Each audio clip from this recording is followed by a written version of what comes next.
بندہ جب اپنے مسلمان بھائی کے لیے دعا کرنا شروع کرتا ہے، آسمان سے سپیشل ایک فرشتہ اترتا ہے، بندہ کہتا ہے اللہ فلاں کو رزق حلال فراہ دے، آسمان کا فرشتہ نازل ہوتا ہے اور وہ کیا کہتا ہے؟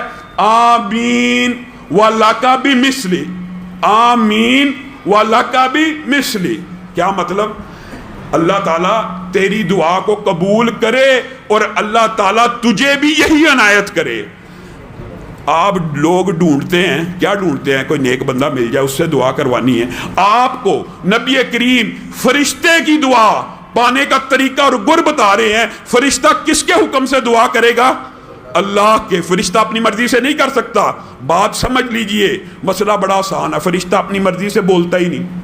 فرشتہ کس کے حکم سے بولتا ہے؟ اللہ کے حکم سے۔ یہ اپنی مرضی چلاتے ہی نہیں ہیں، یہ اللہ کی مرضی سے نازل ہوا، اللہ کی مرضی سے تیرے اور میرے لیے دعا کرنا شروع کر دی۔ تو اس فرشتے کی دعا کے قبول ہونے میں کوئی شک نہیں ہے۔ قبول کس نے کرنی ہے؟ اللہ نے۔ جس نے اس کو سکھایا کہ دعا کر، وہ قبول نہیں کرے گا؟ تو میرے بھائیوں، یہ دل بڑا کرنے کی بات ہے۔ انسان خیر و بلائی مانگتا ہے۔ نبی کریم صلی اللہ علیہ وسلم کے دور میں بھی ایسا ہوا۔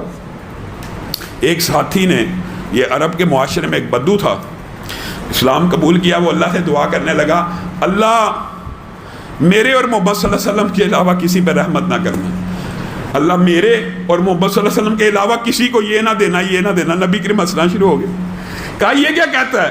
اللہ کی رحمت کو صرف میرے اور اپنے تک محدود کرتا ہے۔ تو انسان کا یہ فطرت اور نیچر نہیں ہونی چاہیے کہ انسان رات کو اللہ کے فضل سے دعا کرنی چاہیے، اپنے لیے کرنی چاہیے، اس میں حرج کی بات نہیں ہے۔ انسان 30 منٹ 40 منٹ اگر رات کو دعا کرتا ہے تو بیچ میں 5-10 منٹ اپنے ان دوست احباب رشتہ دار چچا ماموں ماں باپ ہر ایک کو یاد کرے، کیونکہ وہ جو 10-15 منٹ 30 منٹ میں سے ہوں گے نا، اس کے دوران آسمان سے فرشتہ آئے گا، جو تیرا دل چاہتا ہے نا تیرے نصیب میں ہو۔ اللہ کی قسم، یہ پکا کلیہ اماموں نے محدثین نے بتلا دیا۔ انسان چاہتا ہے میرے پاس لینڈ کروزر ہو، مثال دے رہا ہوں، میرے پاس گرینڈ کروزر ہو، میرے پاس کوٹھی ہو، میرے پاس بنگلہ ہو، کیا دعا شروع کر دے؟ اللہ میرے بھائی کو لینڈ کروزر دے دے، اپنی مانگے ہی نا، اللہ میرے بھائی کو لینڈ کروزر دے دے۔ آسمان سے فرشتہ آئے گا۔ یہ دل بڑا کرنے کی بات ہے، یہ اپنے آپ کی ٹریننگ کرنے کی بات ہے۔ میں شاہد ہوں، اپنی زندگی کے بھی بے شمار واقعات ہیں۔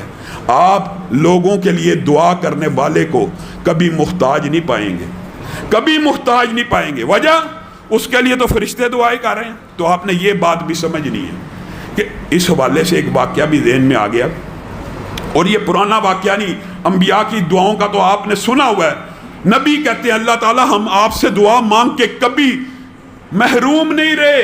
نبی کہہ رہے ہیں۔ آج عصر حاضر کا ایک واقعہ دماغ میں آ گیا کسی کے لیے دعا کرنے کے حوالے سے۔ ایک شخص کو سچا واقعہ، سعودی عرب کا واقعہ، خواب آتا ہے اور خواب میں نمبر بھی آتا ہے۔ خواب میں نمبر بھی آیا کہ فلاں بندے کو عمرہ کروا۔ خواب آئی، 7 نمبر بھی آیا، اور وہ خواب سے اٹھا، اس کو وہ نمبر یاد ہے۔ پھر خواب آئی، پھر خواب آئی، پھر خواب آئی۔ ایک بہت بڑے عالم عرب کے، ان سے انہوں نے رابطہ کیا کہ اللہ تعالیٰ مسلسل مجھے یہ خواب دکھاتا ہے کہ فلاں بندے کو عمرہ کروا اپنے خرچے پہ۔ تو اس عالم نے ان کو تعبیر بیان کی کہ یہ اللہ کی طرف سے روحانی خواب محسوس ہو رہا ہے، اور تجھے کسی بندے کو عمرہ کرانے کا حکم دیا جا رہا ہے، تو اس کو لازمی عمرہ کروا۔ ابھی تک تو نے وہ نمبر نہیں ملایا۔ نہیں، میں نے وہ نمبر نہیں ملایا۔ ملا، نمبر ملایا۔ ایک عربی بدو نے فون اٹھا لیا، اس سے گفتگو ہوئی، مجھے خواب آتی ہے عمرہ کر لے۔ کہا میں نے تو جب سے پیدا ہوں کبھی خانہ کعبہ دیکھا ہی نہیں، مجھے خواب آتی ہے میں تیرا خرچہ اٹھاؤں گا، ٹکٹ اٹھاؤں گا۔ اس نے اس کا فون رکھ دیا۔ اس نے اپنی پوری داستان، پوری لکھی ہوئی، کتابوں میں بھی موجود ہے، اور عرب کا یسر حاضر کا واقعہ، اس کے انٹرویو موجود ہے۔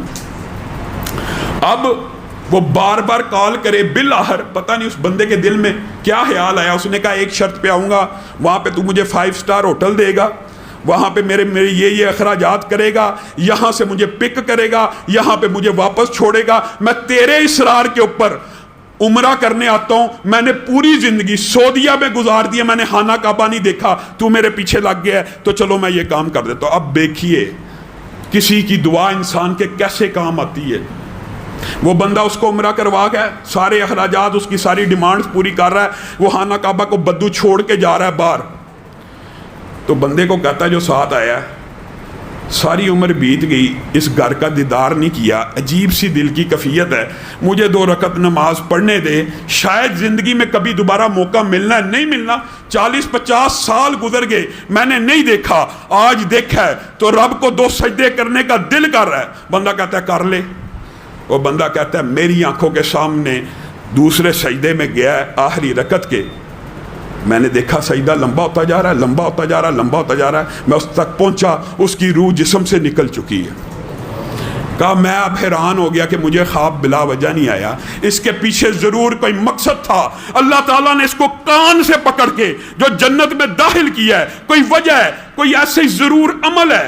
کہتا میں تحقیق کے لیے اس کی میت کو، اس کے گھر والوں کو خبر دی، سارا اس کے محلے میں پہنچ گیا، کیا ایسا عمل کرتا تھا اس کے بارے میں کہتا مجھے نیگیٹو رپورٹیں ملی، نمازی سستی کا شکار تھا، کبھی جمعہ پڑھا، عید پڑھی، بالکل نارمل آدمی، سگریٹ نوش وغیرہ وغیرہ۔ کہتا لیکن ایک بات اس کی ایک ہمسائی نے مجھے بتائی، اس کو پتہ لگا کہ آیا ہے، تو میں اس کو پتہ لگا میں یہ باتیں پوچھ رہا ہوں، تو اس نے کہا ایک بات میں بتانا چاہتی ہوں، میں بیوہ ہوں، میرا ایک یتیم بچہ ہے، یہ بندہ جب بھی اپنے گھر والوں کے لیے کوئی سامان لے کے آتا تھا بالکل اسی طرح کا سامان میرے دروازے کے باہر رکھ دیتا تھا اور بیل بجاتا تھا اور بیل بجا کے چلا جاتا تھا۔ مجھے اس کی یہ روٹین پتا تھی، اس نے آج تک میری شکل بھی نہیں دیکھی، اس کو صرف پتا تھا یہاں پہ ایک یتیم بچہ رہتا ہے، یہ ہر روز میرے گھر کے باہر ایک کھانے کا سامان رکھ جاتا تھا اور میرے منہ سے یہ دعا نکلتی تھی کہ اللہ اس کا خاتمہ بالخیر کر دے۔ وہ بندہ رونا شروع ہو گیا، کہا تیری دعا نے اس کو سجدے کی حالت میں اللہ کی طرف پہنچا دیا، اور بندہ جس حالت میں فوت ہوتا ہے نا قیامت کے دن اسی حالت میں اٹھایا جائے گا۔ بتائیے حشر کے میدان میں جو بندہ سجدے کرتے ہوئے اٹھ رہا ہوگا اس کا کیا حساب ہونا ہے؟